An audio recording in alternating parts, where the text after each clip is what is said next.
Hi and welcome to this video. In this video I'll finish off a wing and well, you don't see much of the covering on that. You will see what my finished wing looks like. I do a few other little twiddly wiggly bits as well, so hopefully you'll enjoy what I've been up to. So join me, let's see what I've been up to. Okay, just applying the tape to the leading edge, ready to, well, started to apply it, ready to put the glue on here. Then you'll see I've got some red on top of the wing with some glue on drying. That's going to go on the back edge there. It's going to just act as a trim section there. A nice bit of red I thought would look quite nice on there. So this circle here is to go around the, once that's dried, we'll go just around the filler neck, and then I really do want to think of something to go over that. So anyway, just waiting for this little lot to dry. It's a nice comfortable 20 degrees centigrade in the workshop today, so that's sort of 70, mid 70s I suppose, in Fahrenheit. So we'll see what I can get up to before the temperature goes up too much. So there's a reinforcing ring. I mean when I put the top covering on, I had to cut and make a slot for this tube to go through. So what I've done is I've made a ring that goes around with a slot at the back here to cover up that slot at the front, so that it's covering all the way around there. I think that just makes it look a little bit neater. Well, as I say, I'm thinking about how I might make just some sort of bit of an aerodynamic fairing, maybe at just the back. I'm not sure yet. I've got to put the cap on here just so we don't get any dirt going in. Now I've done this bit of the covering. And then I've got these bits just drying off to do that back and the front edge here, but we're getting there slowly.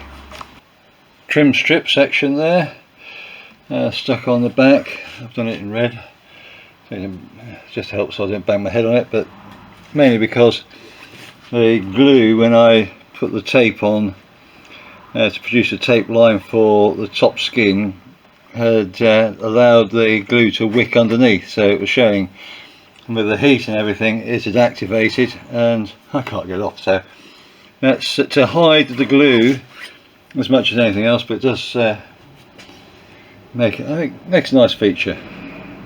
Yeah, we have to do some things sometimes we don't plan on doing. Right, on to the leading edge. Okay, so here's the wing effectively completed on the covering, leading edge trim on. The rear trim section I've decided to put on to hide that bit of a glue line which I couldn't get rid of. I normally get rid of the glue. There's a little bit of glue sticking out the side just by using a piece of leather and just rubbing it like that along the joint gets rid of it. But it wouldn't do it on that one. It's not a firm enough surface. It's onto, you know, where it's sort of stretched, so it just moves. I can't put the pressure on. But I think it looks quite nice actually, having that piece of red trim there. That's just a reminder where I'm not going to bang my head getting in and out, which would be all too easy. I have put some anti-chafe tape down on the spars on the top there because I noticed it was touching and it was quite a fiddle getting it on, so I have to remember to do that on the other wing before I cover it. But talking about anti-chafe tape, this is a bonded skin, bonded covering on, and in that case you don't need to have anti-chafe tapings going down and things like that. I had a question from a guy who's building an EP193 asking me about it. He's covering an Aerodynamic, and no requirement, but I must admit I do put 2 coats of glue on the ribs. I put one on, let it dry, put another coat on the rib just to make sure that it's absolutely full, and hence you can sort of see the brush marks in. It's not smooth as it would be just using a single coat, but it just gives a real good bond on there. My past experience, you try and pull this covering off wood, and unless you use quite a lot of heat, it will literally rip the surface off the wood. So we've got the trim around here, trim there. The only bit I'm now going to think about is what we're going to do for a fairing piece around here. Just notice I need to put a little bit of an iron just down there, just to flatten that little bit there that's got a little crease showing. But yeah, so and what I'm going to make it out of, still in 2 or 3 minds. Is it fiberglass, carbon fibre, or aluminium? And I'm also in a couple of minds as to whether to cover the other wing and then do that or not. Hey ho, all these decisions I have to make, eh? Okay, I tried unsuccessfully using polyurethane sheet to create a fairing sort of shape that I was interested in. So I reverted to CAD, cardboard aided design, and that is what I've come up with. These wings on the sides here would be filed off after it's been shaped, or cut off after it's been shaped. The idea of those is just to keep those lower edges straight, to allow the bending to go ahead. And having this wrapped around the edges here on each side and around the top means I can glue this in position using one of the sort of chemical metals, and I can make sure that's nice and flat with the top. And I think that's quite reasonable. I'm not going to bother doing anything on the front. I think it just sort of makes the top look a little less like something sticking out that's not meant to be there. It's just that I think it's just a little bit nicer shaping for it all. So I can make that easily out of sheet aluminium and get that sorted out. It's just going to be quite nice and thin. So there we go, a bit of CAD. 3D CAD even. There we go. Right. Oh, how about what's my helper up to? Yep, leave it alone. There we go. Yeah. He obviously thinks it's worth investigating the fact I need to sweep my floor. Okay, so there's the sort of prototype made up. This area here would be filled with the glue. What I'll probably do is I'll probably put a slot in just there and there so it can sit down by the weld. I can then clamp it right in, and then that could be filed flush with the top after it's glued all the way around. But I'll get rid of that bend section there. Yeah.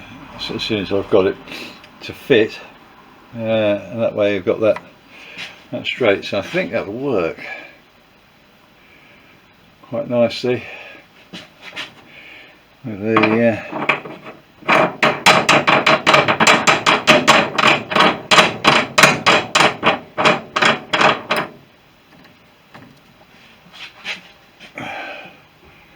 I think that looks better.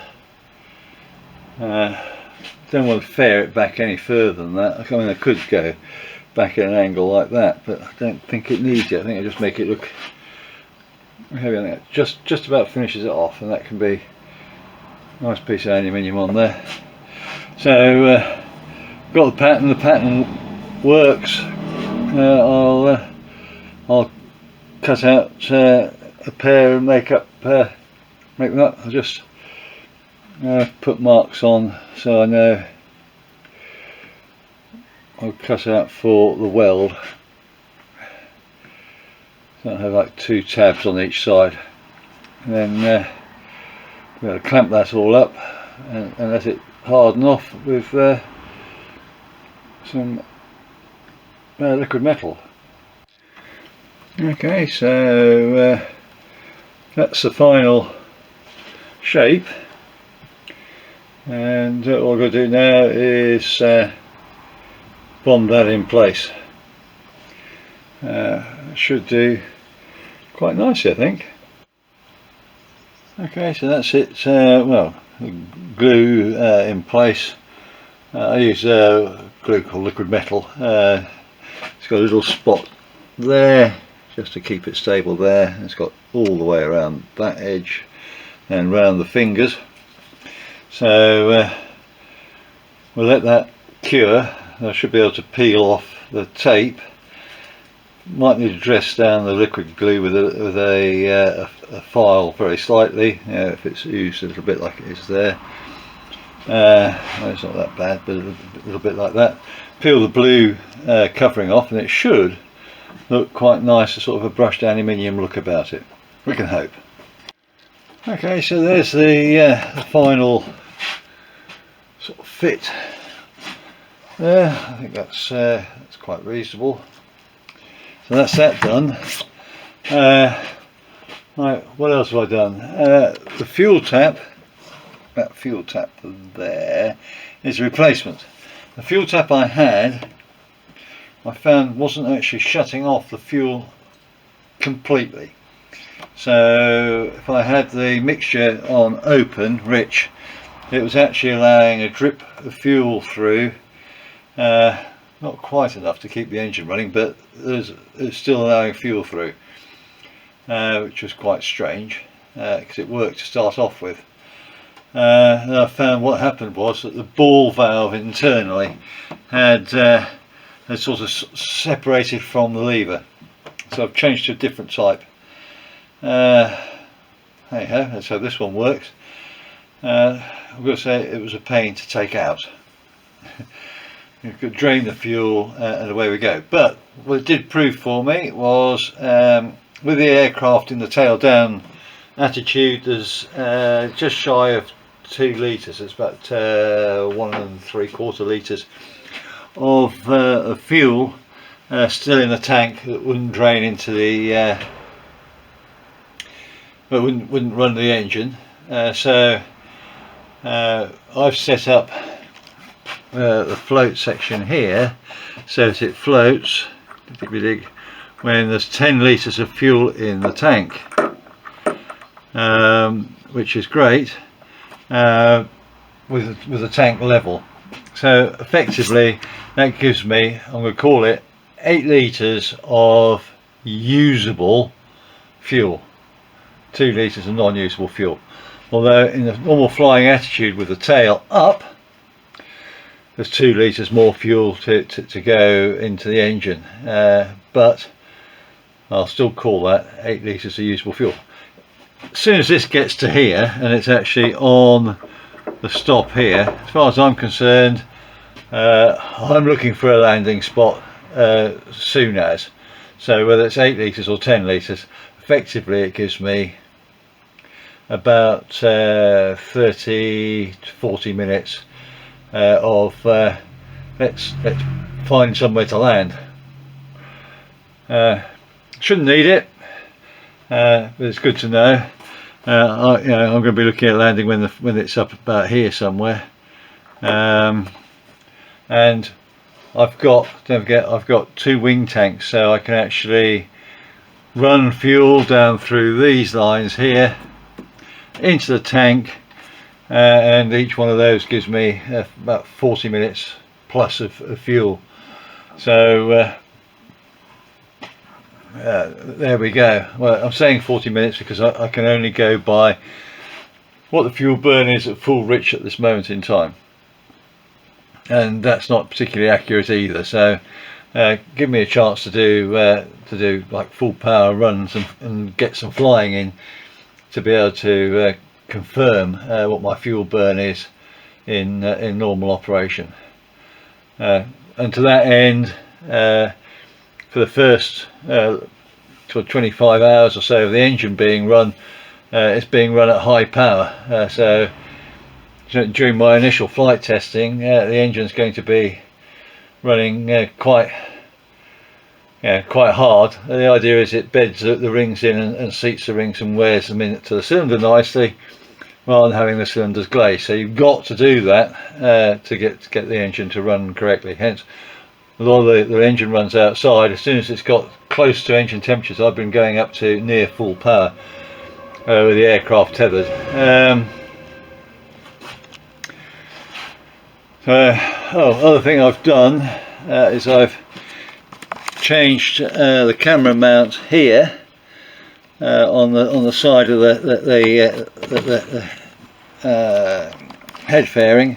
I'm going to put a longer arm on there so I can stick a camera out there.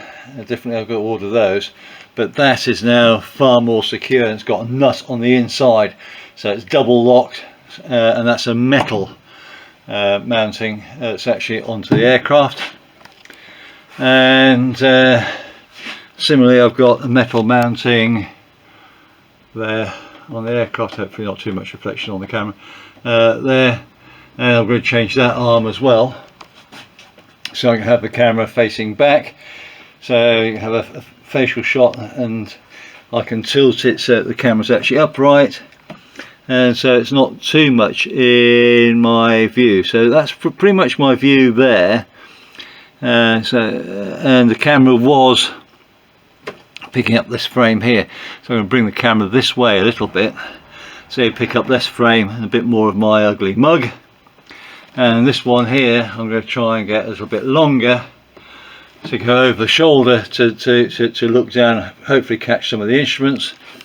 And I've managed to clamp here to pick up the instruments as well for the flight testing. So hey ho, we're cooking on gas. Well, that's it for this week. I've had a bit of a request to see a bit more of my actual covering methods, to show how I managed to get the finish which I get. A couple of people have asked for that now.